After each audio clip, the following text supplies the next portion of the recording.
राम। राधे राधे।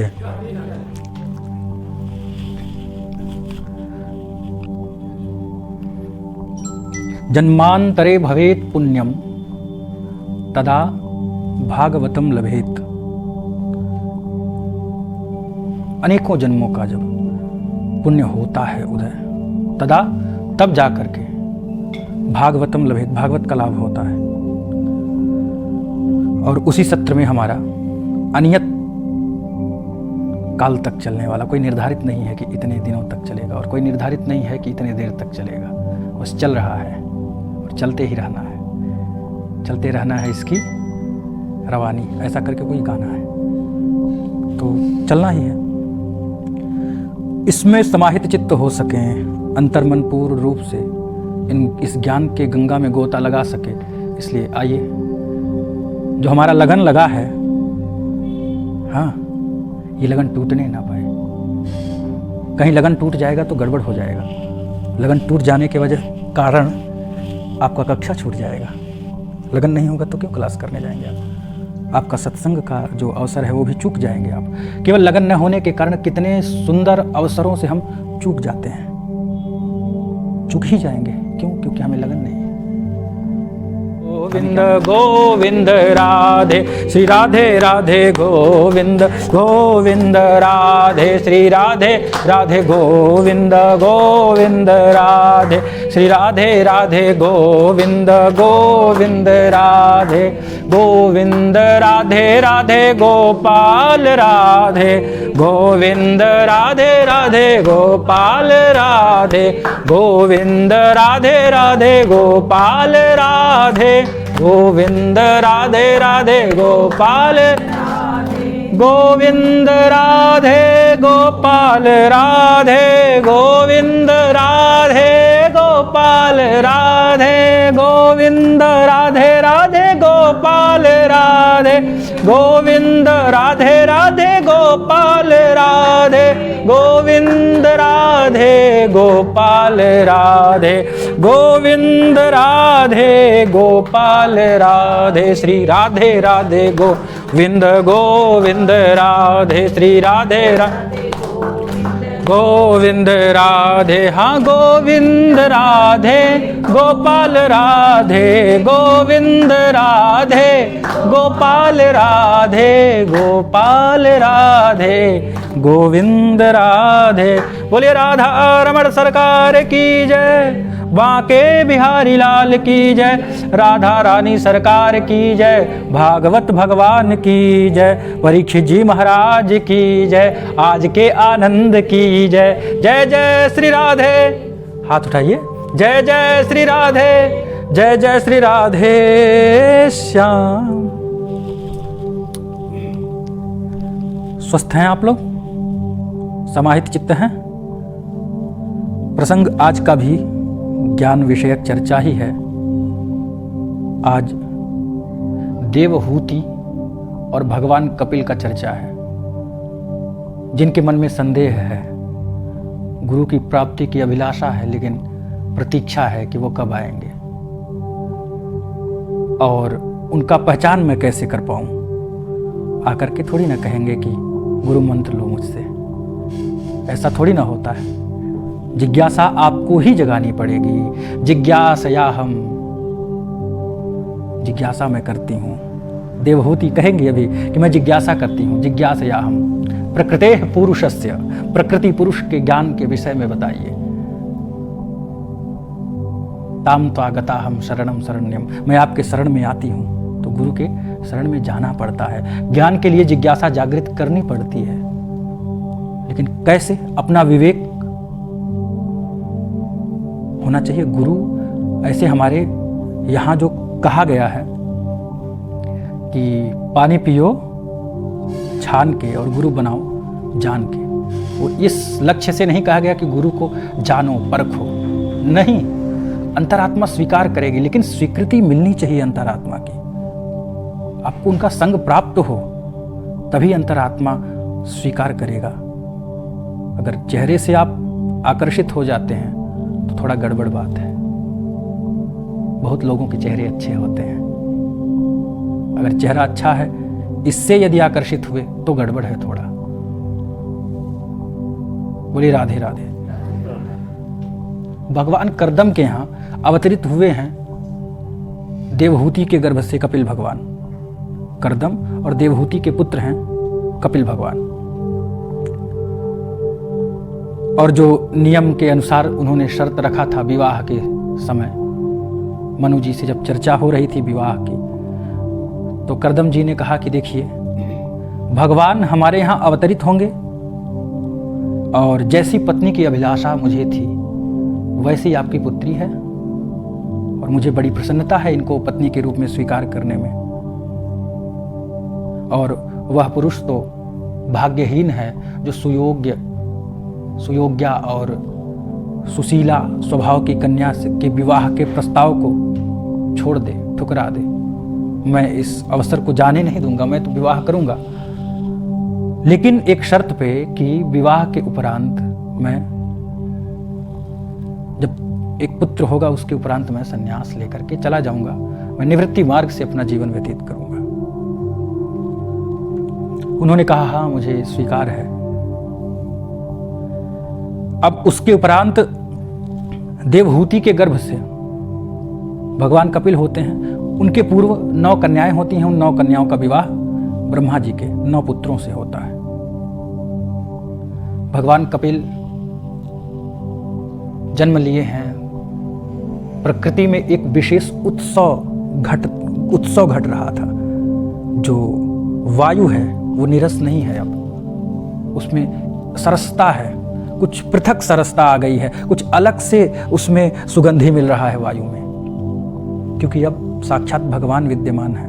और उनको स्पर्श करके जो वायु प्रवाहित होगी वो तो सुखद होगी ही ना, वो तो आनंदित करेगी ही ना, क्योंकि वो साक्षात आनंद ही है।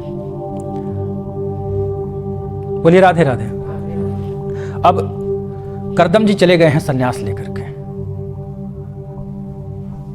तो देवहूति बैठी हैं अपने पुत्र के पास, भगवान कपिल के पास, और उन्होंने कहा कि हे भगवान, यद्यपि मैं आपकी मां हूं, लेकिन मुझे पता है कि आप परम पुरुष हैं, आप परमात्मा हैं।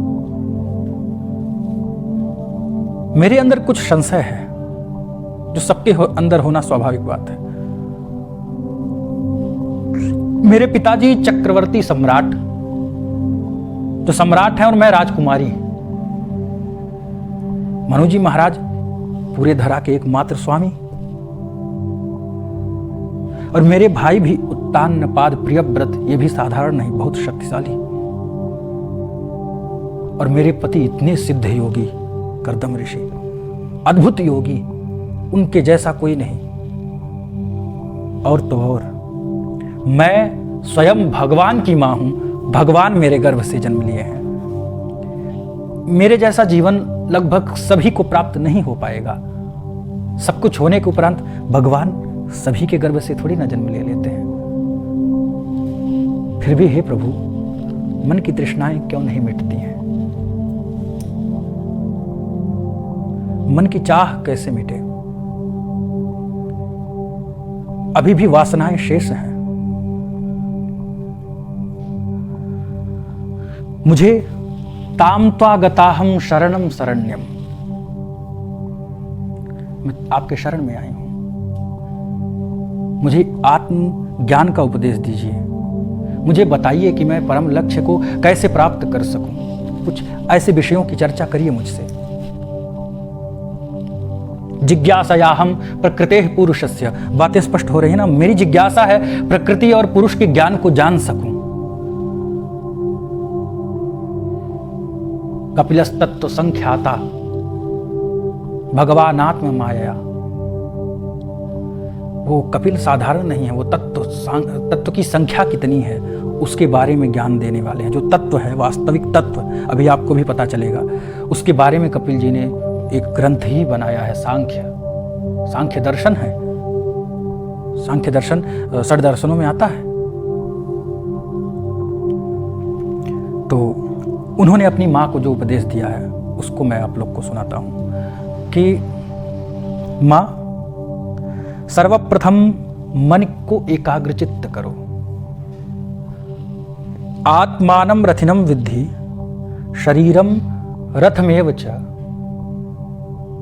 बुद्धिम तु सारथिम विद्धि मनः प्रगृहमेव च।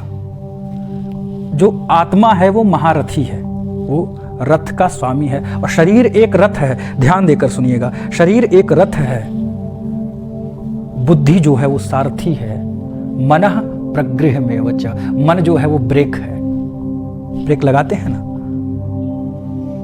लगाम। बुद्धि यदि शुद्ध है तो मन इधर उधर भटकेगा नहीं। आप जब चाहेंगे तब ब्रेक लगा लेंगे, ऐसा है कि नहीं? बुद्धि अगर अशुद्ध है, दुर्बुद्धि, बुद्धिर्यस्य बलम तस्य निर्बुद्धेस्तु कुतो बलम।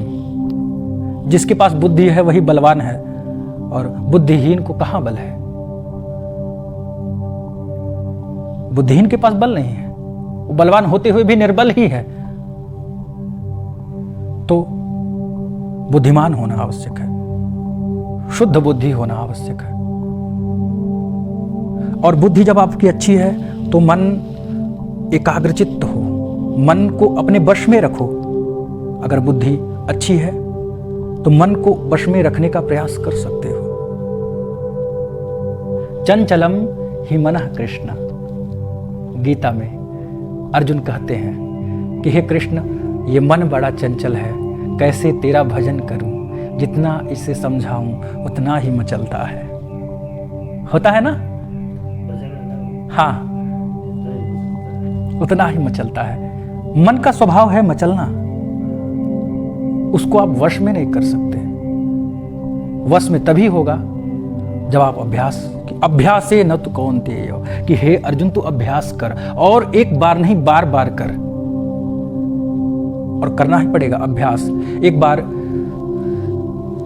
कबीरदास जी के शिष्य ने पूछा कि बाबा, आप बार बार अपने लोटा को मलते हो, सुबह शाम दोपहर, तांबा का लोटा,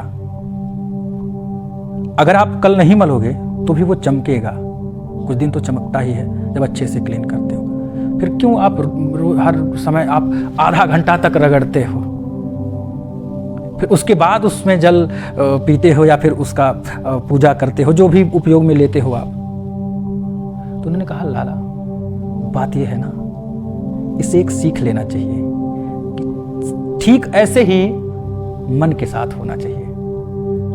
ये मत सोचो कि आज मन मनमोहन में लगा था, कल भी लग जाएगा, या फिर 2-4-10 दिन छोड़ करके फिर पूजा करेंगे। आज अगर ध्यान लग गया है, आज आप ध्यान में उतर गए हैं, यदि आप ध्यान की पराकाष्ठा तक पहुंचे हैं, थोड़ा स्पर्श किए हैं ध्यान को, अगर ध्यान में अनुभव हुआ है कुछ, तो उसको नित्य अप्रतिहता बढ़ाते रहो। ऐसा ना हो कि आपका टूट जाए कड़ी टूट जाने से जंजीर खंडित हो जाता है। होता है कि नहीं? बोलिए राधे राधे। तो मन को, आप गए हैं कश्मीर टहलने, डल झील वही है ना, कौन सा झील है? अब उसके किनारे बैठे हैं और मन गुवाहाटी में है, ब्रह्मपुत्रा के किनारे, तो क्या करेंगे? मन दुकान पे है, मन किचन में है, मन खेल की भूमि में है, क्रिकेट में है, क्या करेंगे? तो फिर वहां का आनंद ले पाएंगे? नहीं। मन को व्यवस्थित करने का प्रयास करो, तभी सुख की कामना रखते हो। तो एक ये प्रकरण है, भोगे रोग भयम। अगर भोग पूर्वक जिंदगी व्यतीत कर रहे हो तो रोग का भय है कि नहीं? डर है, और होगा ही।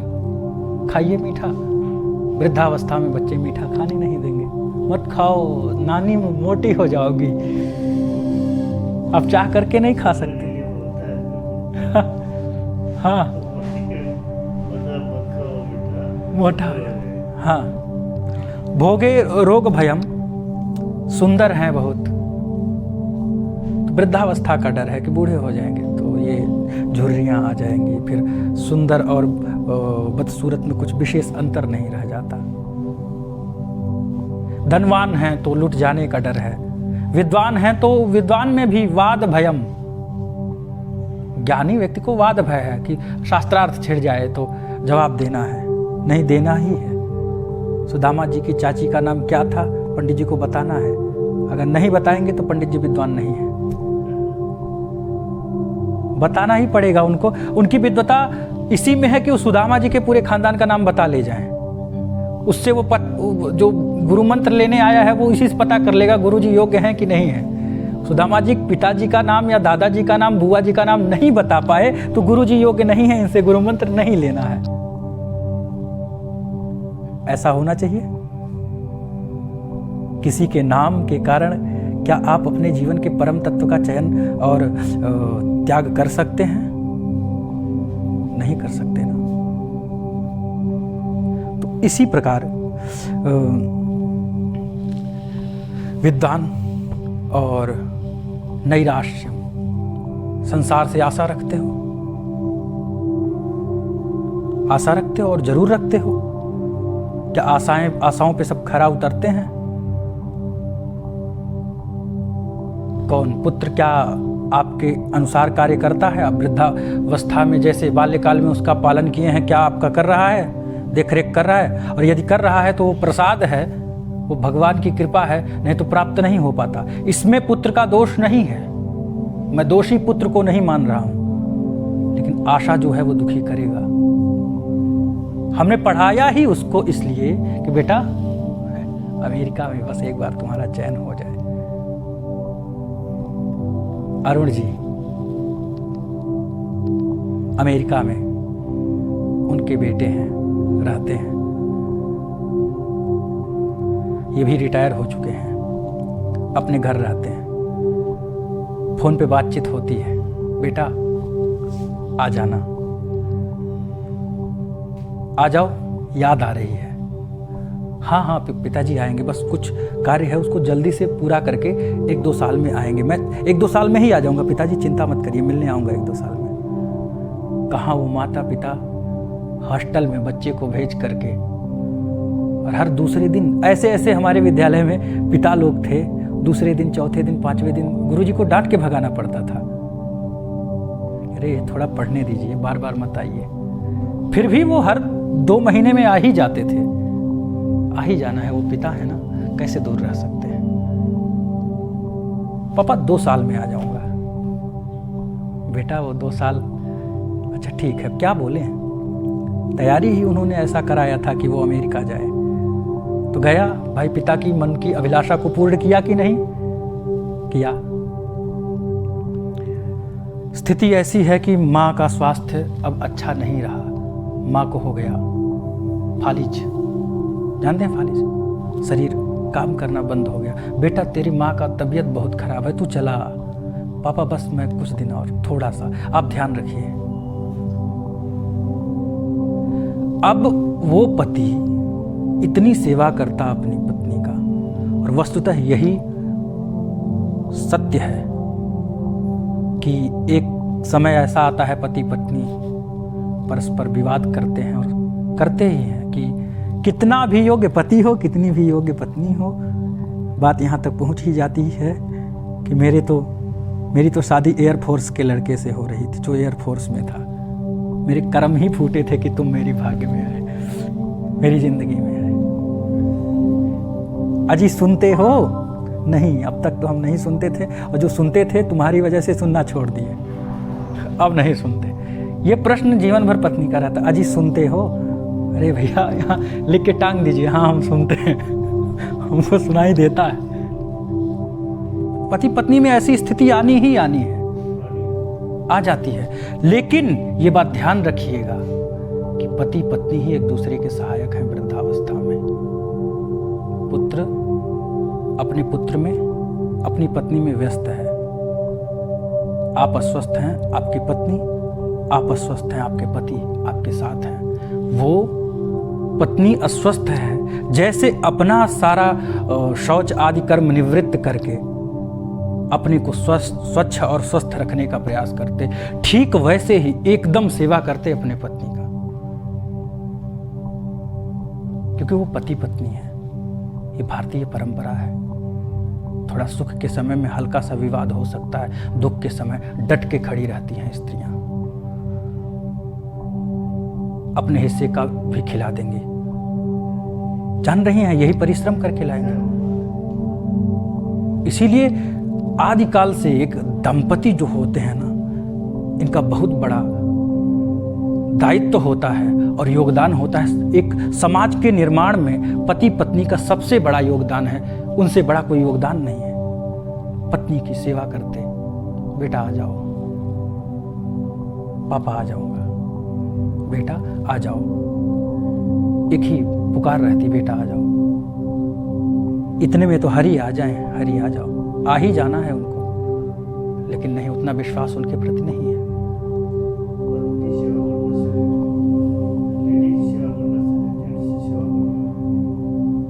नहीं, मुझे मारवाड़ी भाषा उतना समझ में नहीं आती। नहीं, पत्नी सेवा करने से, हाँ, जेंट्स उनसे इतना सेवा नहीं होता। हाँ, वो अलग बात है, जो भी होता है वो उन्हीं से होता है। तो इसी तरह से अब पुत्र जो हैं नहीं आ रहे हैं, अब आए भी कैसे? पिताजी ने भेजा है, उनकी ही आज्ञा का तो पालन हो रहा है। घटना ऐसी घटी, इतना चिंता में डूबे हैं, जिसके लिए सब कुछ खो दिया और उसको भी खो दिया। इससे बड़ी घटना कुछ हो सकती है? नहीं हो सकती। बेटे बहू वही हैं, विदेश में हैं, नहीं आ सकते। घटना ऐसी घटी कि एक दिन प्रातःकाल चिंता ऐसी हुई रात में कि इनका हार्ट अटैक हो गया, चले गए छोड़ के धराधाम। हाँ, अब पत्नी जो यथा समय था उनके शौच आदि कर्म का जो काल था, उस समय नहीं आए तो लगा थोड़ा विलंब हो गया होगा, देर से सोए होंगे तो थक गए। अब यही प्रकरण था कि प्रतीक्षा कर रही हैं, नहीं हुआ, दोपहर हो गया, चिंता बढ़ने लग गई। दोपहर से भी आगे समय 2 बज रहा है, प्रतीक्षा में अब शरीर में दम नहीं है कि उठ खड़ी हों और पहुंच जाएं उनके पास तक। कैसे कैसे करके बिस्तर से नीचे गिरी हैं, अपने आप को हिला डुला करके, और ऐसे ही शरीर से लेटते लेटते पहुंची हैं जहां टेबल है। देखा उन्होंने बेड पर हाथ लटका हुआ है उनका, समझ में आ गया है कि कहानी पूरी हो चुकी है। हाथ मार करके टेबल से फोन गिराती हैं और एक नंबर डायल करती हैं। वो पड़ोसी का नंबर होता है। आवाज तो नहीं आ रही है क्योंकि वो बोल नहीं सकती हैं। समझ गए कुछ बुरा ही संकेत है, अशुभ संकेत है। दरवाजा तोड़ के अंदर आए हैं। अंदर आके देखे कि दोनों जा चुके हैं, दोनों की जिंदगी पूरी हो चुकी है। जो संस्कार हुआ वो पड़ोसियों ने किया। जिस कंधे की वो बेटा आधा बेटा जो बालू बन जाता है वो आधा हो जाता है जी। जो तलाश थी, जो प्रतीक्षा थी, जो आशा थी, वो आशा दुख ही दी, जीवन में सुखी नहीं रहने दी। जब तुमने अमेरिका भेजने के लिए पढ़ाया है उसको, तो फिर आशा छोड़ दो, वो अमेरिका से नहीं आएगा। तो ठीक यही कथा है कि निराश, मतलब आशा अपने से रखो। मुझे कुछ पाना है, मैं कर सकता हूँ, मैं करूँगा, आप मुझे देंगे, ये मैं आशा रखूँ तो ये दुखद है और ये दुख देगा ही। सत्य है कि नहीं? इसी तरह भगवान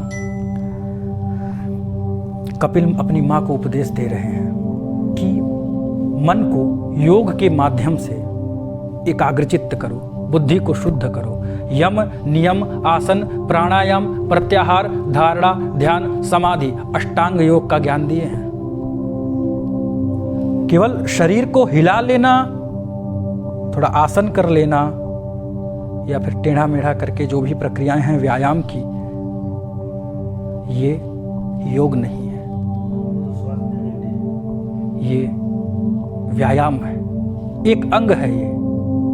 यम, नियम, आसन, प्राणायाम, प्रत्याहार, धारणा, ध्यान, समाधि, जिसमें यम जो है पहला वो 5 प्रकार का है। अहिंसा, हिंसा मत करो, पूरे जीवन को सिखाता है योग। हिंसा, देखिए ज्ञान विषयक ही चर्चा है, इसको ध्यान से आपको सुनना पड़ेगा। अहिंसा, हिंसक मत रहो। हिंसक का अभिप्राय क्या है? आप अगर मांसाहारी हैं, आप बताइए, जब वहां पर मार्कंडेय पुराण में राजा सुरथ और वैश्य पहुंचे हैं, समाधि नामक वैश्य पहुंचे हैं मेधा ऋषि के पास, दुर्गा सप्तशती में यह कथा आता है। तो मेधा ऋषि ने क्या कहा कि जैसे तुम मोह पाश में हो, वैसे ही पशु पक्षी मृगादयः, पशु पक्षी मृग आदि भी इतने ही मोह में और प्रेम में होते हैं। वो भी अपने बच्चों को अपने नहीं खाएंगे, चोंच में दाना डालेगी वो। कितना खतरा लेकर के जाती है दाना चुगने, दाना चुग करके लाती है, अपने कम खाती है, अपने बेटे को, बच्चे को पहले खिलाएगी। पशु पक्षी सब में एक ही तरह का प्रेम है। तो बताइए, आपके प्रियतम को, आपके प्रेमास्पद को, जिससे आप प्रेम करते हैं, वो पुत्र हो आपका कोई भी संबंधी हो, वो अगर आपसे दूर जाता है या फिर उसको कोई दुख होता है या फिर उसकी मृत्यु होती है, जब वो आपके अंतर मन को हिला देता है, आपको अत्यंत दुखी करता है, तो आप बताइए आपका हिंसा, एक ही तरह की भावना उसमें भी है, दुखी करता है कि नहीं? और ये सत्य है कि आप जो कुतिया काटती नहीं थी, एकदम सीधी बड़ी प्यारी भोली कोई भी उठा ले, ऐसा बच्चा होते ही वो हिंसक हो जाती है। मेरे बच्चे को कोई खतरा न आए। मेरे घर भैंस का पालन हुआ है, मेरी भैंस एकदम सीधी, बोले तो किसी को कुछ नहीं बोलना, मतलब बहुत सीधी, और सीधी ही है, अभी भी है। उसके बच्चे भी हैं, वो सब सीधे ही हैं, नहीं मारती हैं। कोई भी रात में भी दिन में भी कोई खोल के ले जाए तो कोई दिक्कत नहीं है।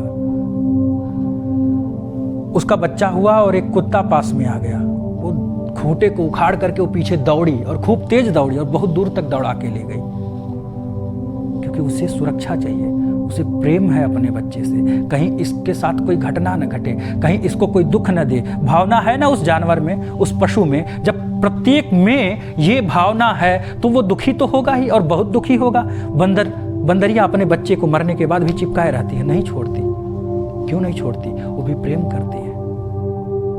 हर माँ अपने बच्चे से अनंत प्रेम करती है, वो चाहे जो हो, चाहे जो जीव हो सकती है।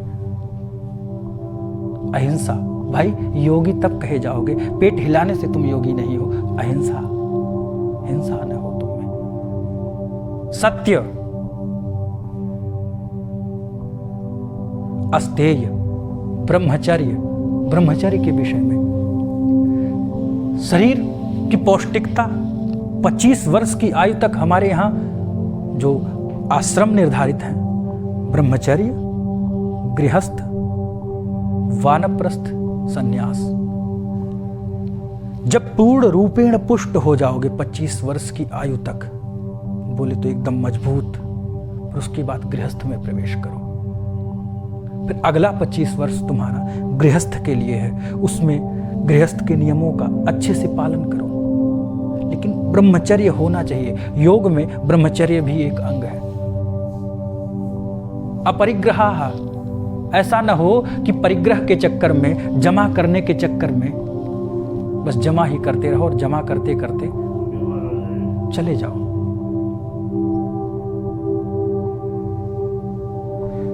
तो इसी तरह होता है कि अरे परिग्रह करना उचित है, लेकिन इतना भी परिग्रही न हो जाओ कि केवल परिग्रह ही रह जाए जीवन में। अपरिग्रह, अपरिग्रह, ये नियम के, यम के नियम है। फिर नियम का नियम जो है तप, स्वाध्याय, दया, शौच, ईश्वर प्रणिधानानि, ईश्वर की पूजा। तपस्वी रहो, तप करो, थोड़ा व्रत भी रह पाओ, थोड़ा पीठ सीधा करके बैठ भी पाओ, और थोड़ा निद्रा को दूर भगा करके श्रवण भी कर पाओ। ये तप का बहुत बड़ा प्रमाण है। आप तपस्वी हैं तो आपका मन इधर उधर नहीं जाएगा, निद्रा आपको स्पर्श नहीं करेगी, क्योंकि ज्ञान विषयक चर्चा है ना, इसमें सबसे पहले कलयुग आ जाता है यहाँ पर। आप अगर तपस्वी हैं तो वो नहीं आपको प्रभावित करेगा, और नहीं तपस्वी हैं तो बस जब जयकारा लगेगा तब नींद टूटेगी। होना ही है, पीठ पर टेक लगाए हुए हैं, नींद क्यों नहीं आएगी, शरीर सुखी है। तो ऐसा ऐसे अष्टांग योग का बड़ा विस्तृत वर्णन है, योग पे चर्चा करें तो बहुत देर तक। फिर ध्यान है, ध्यान जब आप करते हैं तो मन एक धारणा शक्ति होती है, धारणा के उपरांत ध्यान जब होता है, ध्यान के बाद आप समाधि की अवस्था में पहुंचते हैं, समाधिस्थ हो जाते हैं, फिर उसमें आप में कोई अंतर नहीं होता। ऐसे अष्टांग योग का उन्होंने वर्णन किया।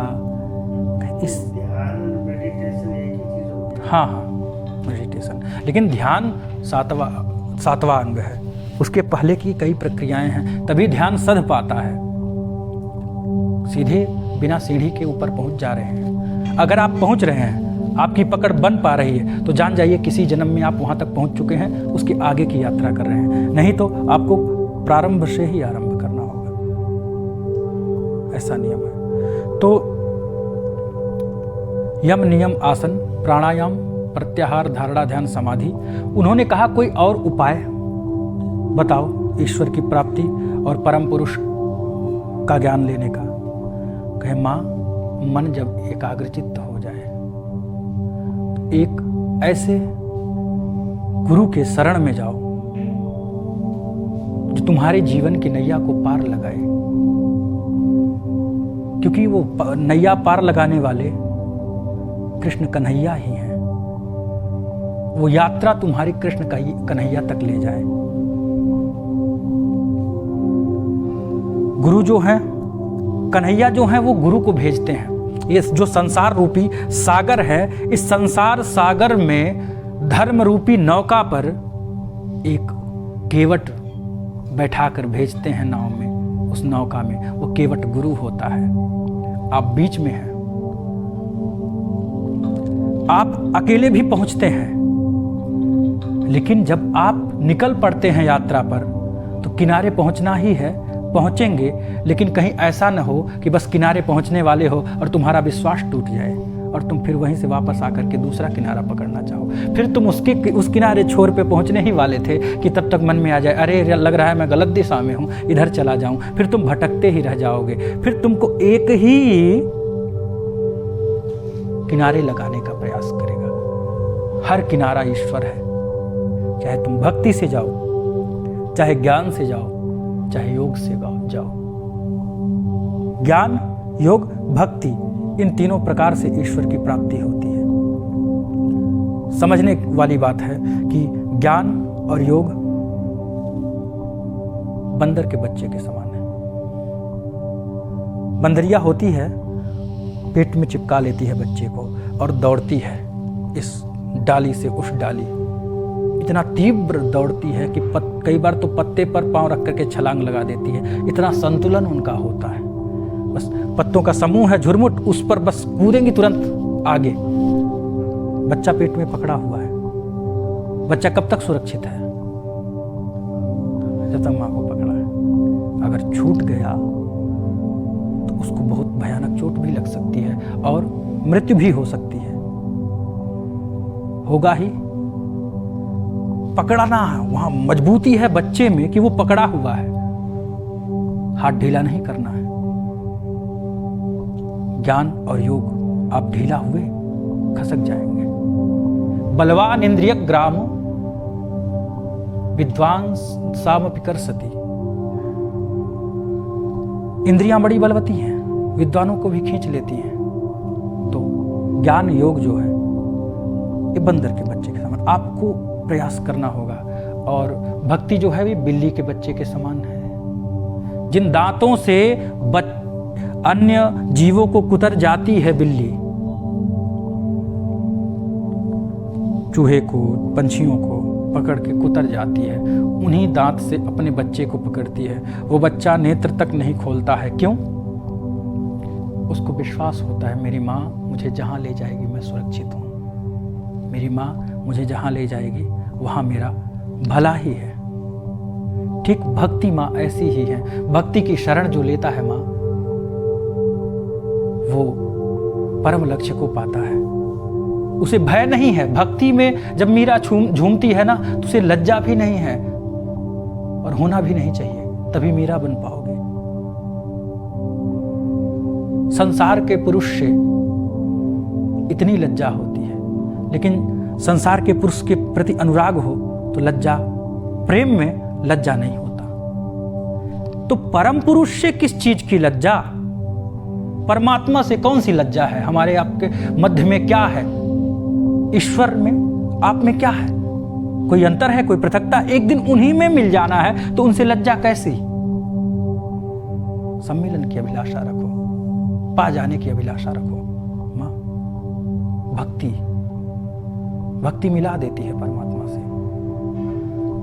और इस भक्ति, ज्ञान या योग किसी मार्ग से जाना हो तो सर्वप्रथम ऐसे पुरुष की शरण में जाओ कि तितिक्षवः कारुणिका, सहनशील हो, उग्रता न हो, क्रोधी न हो, शाप न दे हर बात में। कारुणिका, दयालु हो, उसको दया आती हो। सुहृदः सर्वदेहिनाम, सुहृदता हो, सबसे मित्रता हो। कोई ये ना कहे कि अरे वो बड़े बुरे व्यक्ति हैं। सबको राधे राधे करते हुए निकलो। सबको अनुभव हो कि हाँ कुछ कोई अपने हैं। एक बार हालचाल पूछ लो, क्या घटेगा? कुछ आप उसका हालचाल ठीक नहीं कर सकते हो, आपका हालचाल पूछना हो सकता है उसको आत्मविश्वास दे। सुहृदय, सबका सुहृद हो। सर्वदेही नाम, अपनी ही तरह सबको समझे। अजात शत्रवः, किसी से दुश्मनी ना हो, किसी से कोई शत्रुता ना हो। शांताः, और शांत मन का हो। शांत अभी बताए ना शांत कैसे रहना है, तो वो शांत हो। हाँ,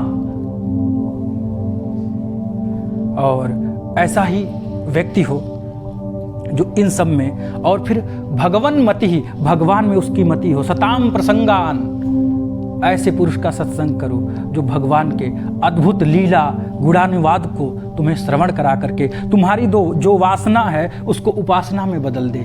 वासना को उपासना में ही परिवर्तित करना है। मेरी बात को समझने का प्रयास करिएगा। काम, प्रेम, भक्ति, कठिन सूत्र है, थोड़ा ध्यान दीजिएगा।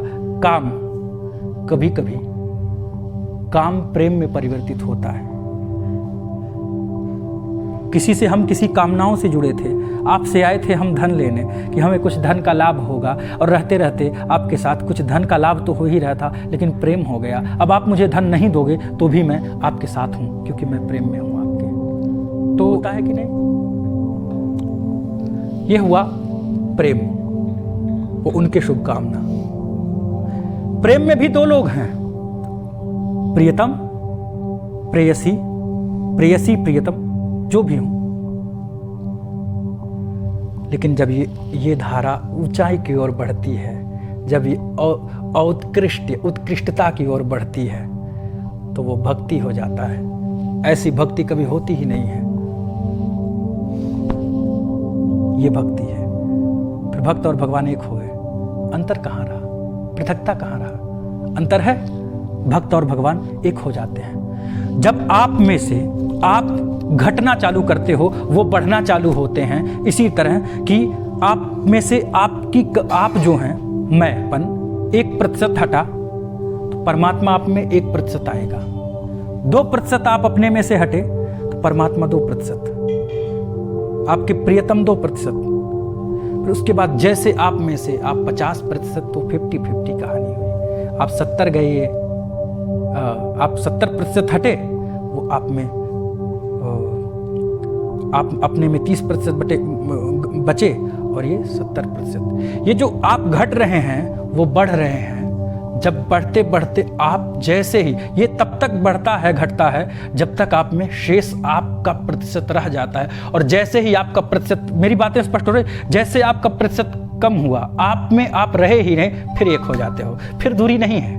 यहां तक तो आप 99% आप नहीं रहे, आप परमात्मा हो गए, भगवान में लीन होने लग गए। 1% आप हैं, तब तक ये घटना नहीं घटेगी। जब आप में से 1% भी आप नहीं रह जाएंगे, बस तुम ही तुम हो जाओगे, तो वो तुम ही तुम मिलकर के हम हो जाओगे। फिर परमात्मा अपने अस्तित्व को भी खो देता है, वो भक्त हो जाता है। ऐसे ही मिलन होता है माँ। तो भगवान के जो लीलानुवादों को सुनाए, वो बार बार तुम्हारे प्रेरणा दे करके सुनाए। कहीं भटक रहे हो तो हाथ पकड़ ले, थाम ले, हम तुम यहाँ के यात्री नहीं है, चलो मेरे साथ। आ लेके चलूं तुझको एक ऐसे देश में, मिलती हैं जहाँ खुशियाँ परियों के वेश में, मिलती है जहाँ खुशियाँ परियों के वेश में। लोरी तुझे सुनाऊं बचपन की एक मैं, मिलती हैं जहाँ परियां खुशियों की वेश में, मिलती हैं जहाँ खुशियाँ परियों की वेश में। बस वो हाथ पकड़ लेंगे, फिर वो चलेंगे साथ में, पहुंच जाएंगे साथ में। पहुंच ही जाना है, क्योंकि वो आते नहीं हैं, उनको भेजा जाता है। आप मुहूर्त नहीं निकालोगे, पत्रा लेकर बैठा हुआ है पंचांग, भेज देगा, जाओ, नैया दे देगा धर्म का, जाओ। भागवत रूपी पतवार दे देगा कि उसी से चलाते हुए ले चलो, पकड़ लो हाथ, पार करो। तो ऐसे सताम प्रसंगान, ऐसे संत का संग करो, करना ही पड़ेगा, तभी नैया पार होगी। सत्य बता रहा हूं, कभी भी भागवत या फिर कभी भी कोई धर्म ग्रंथ ये नहीं कहा है कि सब कुछ छोड़ दो। ते न त्यक्ते न भुंजी था माँ ग्रेधा कस्यस विद्धा नम्मा। ईशावासी उपनिषद शुक्ल यजुर्वेद माध्येंद्रीय शाखा 40वें अध्याय का प्रथम मंत्र का दूसरा अर्धरी है कि जो संसार में बनाया हूं, ईश्वर ने कहा मैंने जो भी बनाया है सब तेरे लिए बनाया है। ते न त्यक्ते न, बच्चा त्याग पूर्वक भोग करो।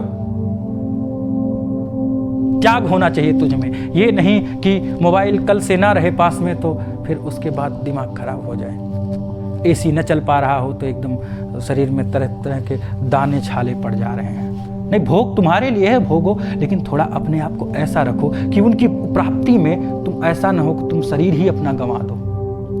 सुखों में ऐसे आसक्त ना हो कि उस सुख की प्राप्ति में तुम अपने आप को ही छोड़ दो, अपने शरीर को ही छोड़ दो। क्योंकि शरीर माध्यम खलु धर्म साधने, शरीर बहुत आवश्यक विषय है, बिना शरीर के आप पार नहीं कर सकते।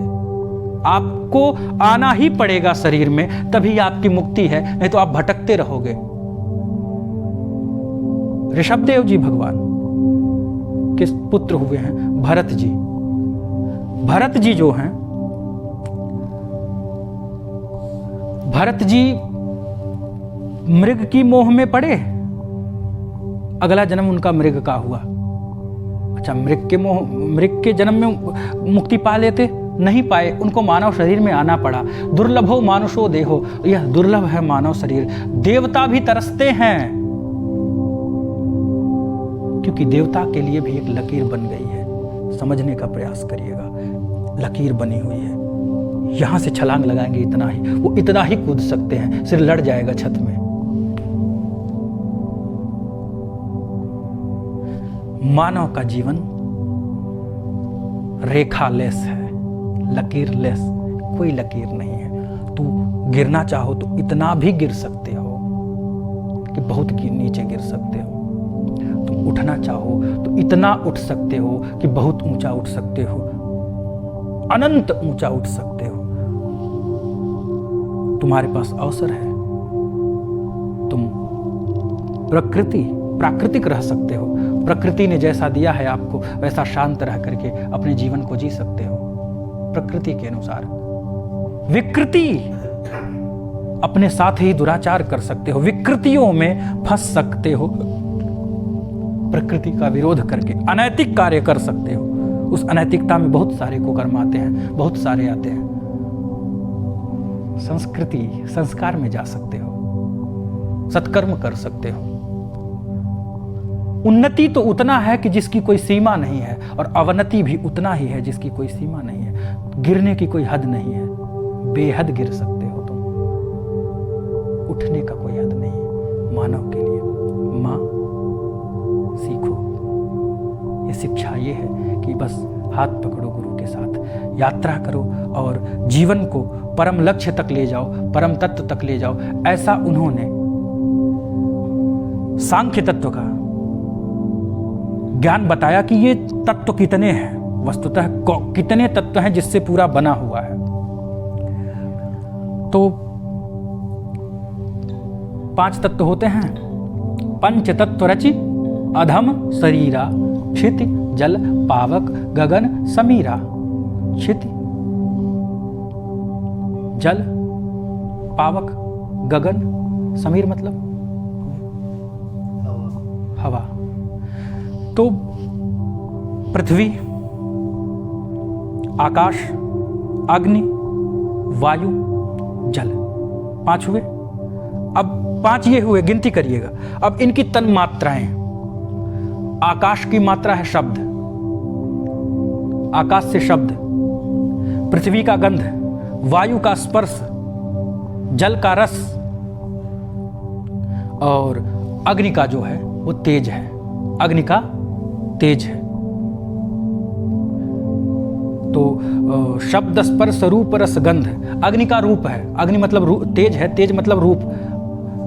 इस तरह समझिए कि 5 तत्व हैं, क्षिति जल पावक गगन, और उन्हीं की तन मात्रा है, उन्हीं का जो गुण है कि वायु स्पर्श करता है, टच करता है कि नहीं आप, तो ये इसका है स्पर्श। आग को आप देख सकते हो, उसका रूप है, क्योंकि रूप है उसका। और पृथ्वी से गंध है, तरह तरह की गंध, सुगंध। आकाश से शब्द आते हैं। तो 5 5 10 हुए। और उसके उपरांत पंच ज्ञानेन्द्रिय, पंच कर्मेंद्रिय 10 हुए। कितना हो गया? 20। 10 10 20। मन, बुद्धि, चित्त, अहंकार। अहंकार भी है, अहंकार भी तत्व है। अहंकार ही तो, अहंकार का ही क्षोभ हुआ तब सृष्टि उत्पन्न हुई परमात्मा से, ब्रह्म से। मन, बुद्धि, चित्त, अहंकार, ये 4 मिलाकर के 24 हुए। समझे आप? इसी तरह कुछ विद्वान काल मतलब समय को भी एक तत्व मानते हैं, तो कुछ 25 मानते हैं, और कुछ उस समय को भी परमात्मा ही मानते हैं, तो कुछ 24 मानते हैं। यही 24 या 25, 2 तरह का मत पाया गया है। ऐसे सांख्य तत्व का अद्भुत वर्णन है, इसको ध्यान से सुनना चाहिए। ये ज्ञान विषयक चर्चाएं हैं, ये आपके ज्ञान के प्रकाश को प्रज्वलित करेगा, और इसी तरह के अद्भुत उपदेशों के साथ अपनी माँ को आत्मज्ञान देते हैं, और कैसे सत्संग के माध्यम से अपने जीवन को परम लक्ष्य तक ले जाया जा सकता है। ये कथा सुनाते सुनाते माँ जब एकदम मोह जनित दोष से निवृत्त हो जाती हैं, उसके उपरांत देवहूति जल में परिणित हो जाती हैं, जल में परिवर्तित हो जाती हैं, और कपिल मुनि गंगा सागर में जाके तप करते हैं। और अभी भी मकर संक्रांति में जाते हैं, वहाँ बहुत बड़ा पूजा पाठ लोग करते हैं, वहाँ का यात्रा करते हैं लोग। बोलिए कपिल भगवान की जय, वृंदावन बिहारी लाल की जय।